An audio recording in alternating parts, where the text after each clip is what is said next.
Gandhi research फाउंडेशनतर्फे बंजर भूमि और बंजर मन से मुक्त पृथ्वी या विषयावर डॉक्टर भवरालजी जैन स्मृती व्याख्यानमालेचे दुसरे पुष्प रविवारी गांधी तीर्थ येथील कस्तुरबा सभागृहात गुंफण्यात आले। व्याख्यानमालेचे प्रमुख वक्ते होते दिलीप जोशी। मान्यवरांच्या हस्ते दीप प्रज्वलन करून कार्यक्रमाचे उद्घाटन करण्यात आले। यावेळी व्यासपीठावर अध्यक्षस्थानी गुजरात विद्यापीठाचे माजी कुलगुरू डॉक्टर सुदर्शन अय्यंगार, गांधी रिसर्च फाउंडेशनचे संचालक अनिल जैन, जैन इरिगेशनचे सहव्यवस्थापकीय संचालक अजित जैन उपस्थित होते। सुरुवातीला अनुभूती निवासी स्कूलच्या विद्यार्थ्यांनी स्वागतगीत सादर केले।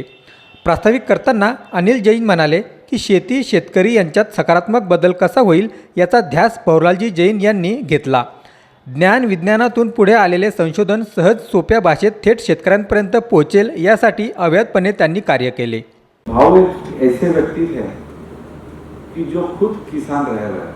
काफ़ी कंपनियां हैं, काफ़ी बिजनेस हाउसेस है जो एग्रीकल्चर में काम करती है, पर उसमें की कोई किसान ने शुरू की हुई कंपनी नहीं है। उसमें की कोई ऐसी कंपनी नहीं है जो सिर्फ कोई 7,000 रुपये से शुरुआत की गई कंपनी है, और जो आज एक 80 लाख फार्मर्स के साथ जुड़ी है, जो कहाँ से शुरुआत करके कहाँ पहुँची है।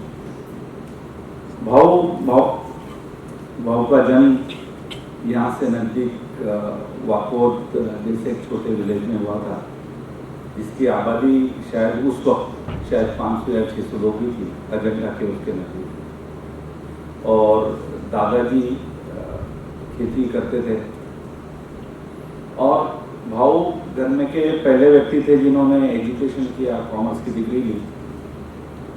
उनको एक अवसर मिला था कि वो गवर्नमेंट के ऑफिसर बने, डिप्टी कलेक्टर करके अपॉइंट भी हुए थे, NPSC एग्जाम भी पास की थी। लेकिन मेरे दादी ने उनको सलाह दी कि भाई तू नौकरी करेगा तो शायद अपने आपके परिवार का और आसपास के कुछ लोगों का भला कर पाएगा, ऐसा कुछ कर ताकि खेती और काश्तकार दोनों का बहुत अच्छा काम हो। और सिर्फ इतना ही नहीं, पशु पक्षी भी है, ये पर्यावरण भी है, उसका भी ध्यान रखना। तो जो मेरी दादी, जिसने जो कभी स्कूल में नहीं गई थी, और आज जो फैशन है कि सस्टेनेबिलिटी की बात करो, शाश्वतता की बात करो, एनवायरनमेंट की बात करो, ये सारा 1963 में मेरे दादी ने मेरे पिताजी को, भगवान जी को बताया, और वो उन्होंने पूरे लाइफ में उनके फॉलो किया। और हम लोग कोशिश करें, हम लोग भी उसको आज फॉलो। सारे लोगों को क्या लगता है कि बाहर की परिस्थिति अगर ठीक नहीं होगी तो मन की परिस्थिति बदलना बहुत मुश्किल है। उसकी शुरुआत बाहर से होनी चाहिए। तो दाभोलकर जी ने वो मुद्दा लेके एक प्रयोग चालू किया कि 10 गुंठा जमीन है, एक 5 लोगों का कुटुंब आत्मनिर्भर कैसे बन सकेगा। तो इसके लिए काफ़ी उसके ऊपर प्रयोग करने के लिए लोग आ गए, उन्होंने चालू किया और गए।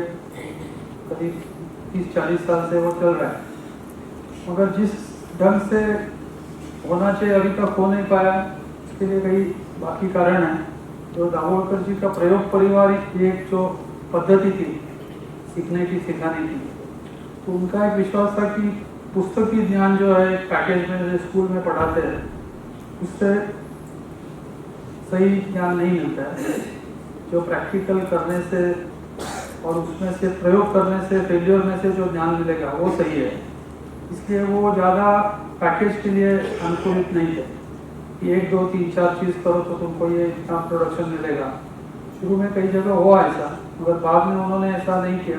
तो कहते थे कि तुम ये प्रयोग करो, प्रयोग करने के बाद मेरे पास उसका जो कुछ रिजल्ट आता है बताओ, उसके बाद आप अपने ग्रुप्स बनेंगे।